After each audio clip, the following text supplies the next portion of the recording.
Masih bersama kami dalam program Cerita Muslimah di MGTV dan kita masih mengupas tentang tema kali ini, merasa diri kotor, langkah untuk istiqomah mendekat kepada Allah Subhanahu wa taala. Dan Bunda, ini merupakan segmen pamungkas ya.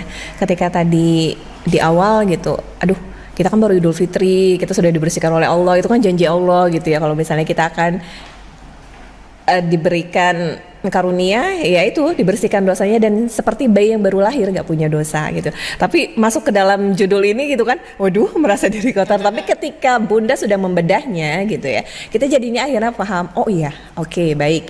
Karena kalau misalnya memang kita terus menerus berprasangka bahwasanya ataupun merasa diri kita tuh sudah suci, bersih gitu, benar, tadi kita akan lengah, kita akan lalai, sehingga setan dengan mudah akan masuk gitu.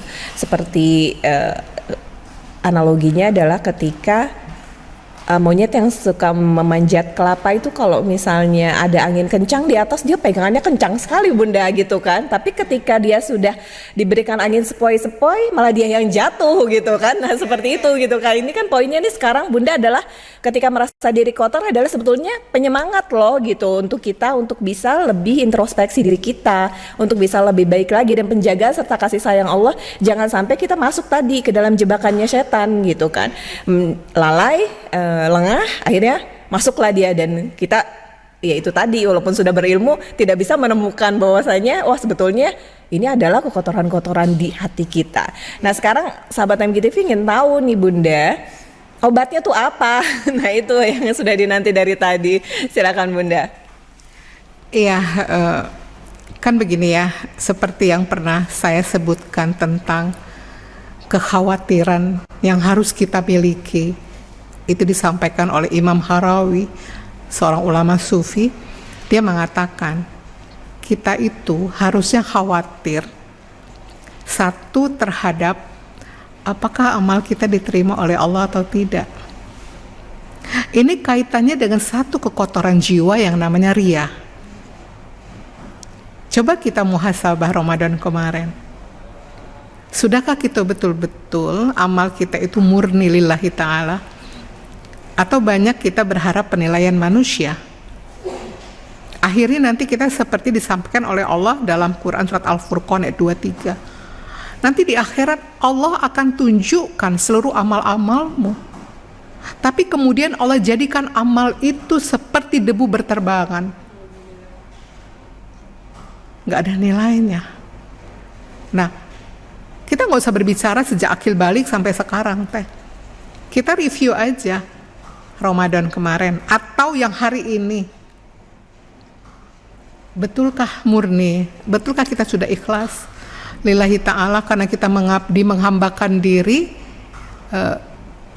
tidak berharap apapun kecuali ridhonya Allah.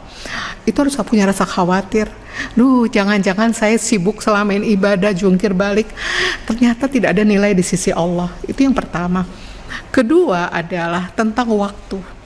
Ternyata istiqomah itu salah satunya adalah bisa memanage waktu, bisa mengatur waktu, karena waktu itu akan terlewati, tidak pernah kembali lagi. Akil balik sampai sekarang, usia kita sudah tidak muda. Bagi yang sudah tidak muda, bagi yang muda harus sangat waspada ke depannya. Dihabiskan untuk apa? Digunakan untuk apa? Jangan-jangan lebih banyak sia-sianya daripada manfaat untuk akhirat. Ini harus menjadi bahan renungan kita, gitu. Ya. Bayangkan dari yang kita pandang, dari yang kita dengar, dari yang kita ucapkan, dari kaki kita melangkah, dari tangan kita, anggota tubuh kita ini. Berapa banyak yang kita bisa lakukan yang memberi itu manfaat untuk akhirat? Atau udah sia-sia lewat aja. Makanya kenapa Umar bin Khattab mengatakan ditimbang.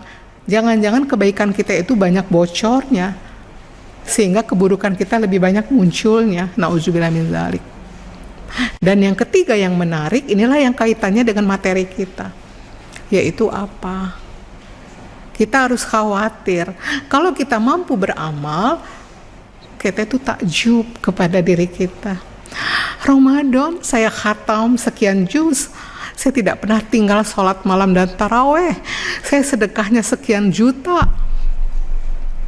dengan sekian amal-amal yang sangat banyak. Dia nggak cerita sama orang, dia tidak pamerkan sama orang, dia tidak tunjukkan sama orang, tetapi dia merasa di hadapan Allah dia spesial, kekasih Allah, karena dia sudah melakukan begitu banyak amal-amal, dia sudah masuk kepada takjub kepada dirinya, sehingga pada saat setelah selesai Ramadan, dia merasa pede, percaya diri dengan amalnya yang Ramadan itu, dan disinilah awalnya seseorang sudah dia husnuzon kepada dirinya, tidak merasa dirinya kotor, dan di situ lalai akan muncul, lengah akan muncul. Disitulah awal kebaksiatan terjadi, setan masuk di sana, karena itu sudah ujub, dia sudah oke, baik-baik aja, dia lupa, lalai. Nanti kalau nggak hati-hati muncullah yang namanya malas. Kemudian tadi penyakit yang paling diwaspadai adalah merasa hidup ini masih lama, masih panjang. Kemudian tamak dengan dunia, kurang rasanya urusan dengan dunia, tapi dia nggak mikir bekal untuk pulang ke Allah itu dia kurang, harusnya untuk ke Allah itu pulang itu yang kurang gitu.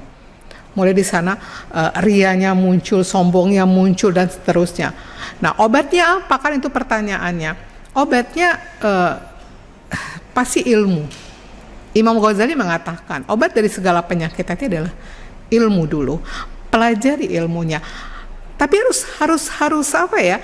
Harus serius ini, ilmu ini betul-betul ingin membuat kita itu berubah, minta kepada Allah, Allah pahamkan, sehingga kita tahu ilmu itu betul-betul menjadi bekal kita untuk mengetahui mana yang salah, mana yang benar, mana yang dosa, mana yang bukan dosa.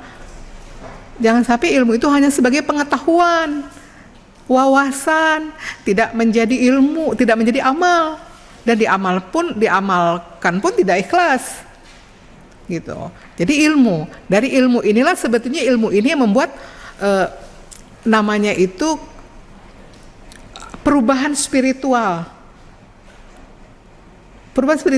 Oh, saya tahu ternyata saya selama ini, astagfirullah, saya ternyata selama ini salah.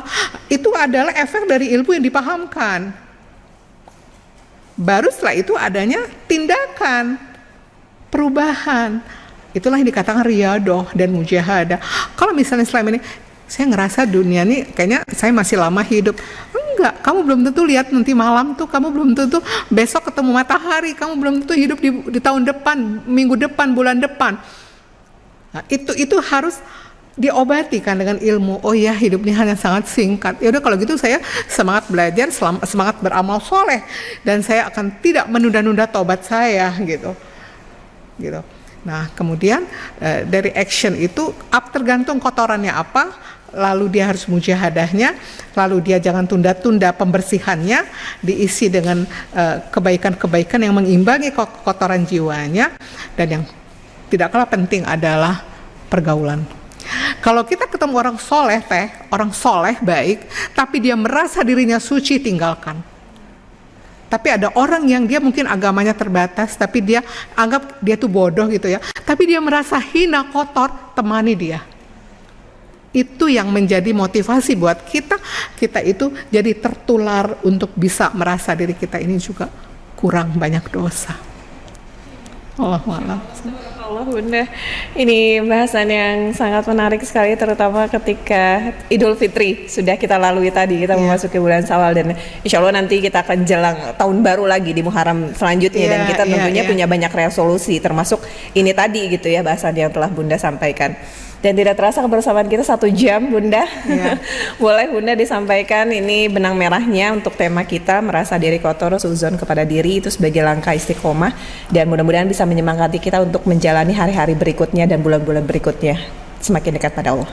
Ya, para pemirsa MKTV dimanapun berada, istiqomah itu adalah perjalanan kita menuju Allah.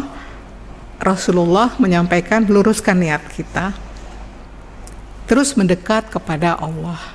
Dan itu tidak mudah. Itu tantangannya luar biasa.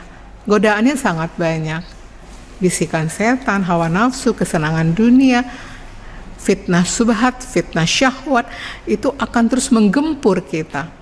Sehingga kita nggak boleh lalai. Sementara lalai itu sumbernya dari mana? Merasa diri itu baik. Jadi, lihatlah diri ini, rasakanlah diri ini begitu banyak kekotoran, sehingga termotivasi untuk bisa menemukan kotoran itu dan membersihkannya selalu. Nah, jadi tidak bisa lalai lagi, terus belajar, terus memperbaiki diri, karena merasa diri ini banyak kurangnya gitu, nggak ada yang sempurna. Ya, jangan pernah merasa diri ini baik-baik saja. Kita tuh gudangnya dosa, gudangnya aib. Ya, nah, mudah-mudahan dengan kita terus belajar, tidak merasa diri ini bersih suci, kita terus belajar, kita memperbaiki mana yang harus diperbaiki, dan itulah menjadi dasar kita bisa istiqomah sampai akhir hayat kita. Demikian, mohon maaf. Assalamualaikum warahmatullahi wabarakatuh. Jazakillah khairan katsiran Bunda untuk ilmunya. Dan demikian sahabat MKTV, perbincangan kita dalam cerita muslimah kali ini. Tema yang diangkat ini benar-benar sangat menarik, bagaimana kita merasa diri kotor itu bisa menjadi sebagai langkah kita untuk istiqomah kepada Allah Subhanahu wa taala. Dari apa yang telah Bunda Haryati tadi sampaikan, begitu banyak, mulai dari definisi, kemudian juga penyebab-penyebabnya seperti apa, sampai kepada obat dari diri kita kotor itu. Mudah-mudahan saja sahabat MGTV semuanya bisa kita lakukan, kita bisa laksanakan, dan nanti berbuah kepada insya Allah semakin dekatnya kita kepada Allah Subhanahu wa taala. Karena kita tidak akan bisa bertemu Allah Subhanahu wa taala kecuali dengan hati yang bersih tadi, ila bil qalbin salim. Mudah-mudahan insya Allah kita semua tergolong ke dalam hamba-hamba yang qalbin salim. Amin ya Allah ya rabbal alamin. Demikian saatnya sekarang saya Rara Zahra undur pamit. Mohon maaf apabila ada kehilapan. Subhanakallahumma bihamdik asyhadu an la ilaha illa anta astaghfiruka wa atubu ilaik. Wassalamualaikum warahmatullahi wabarakatuh.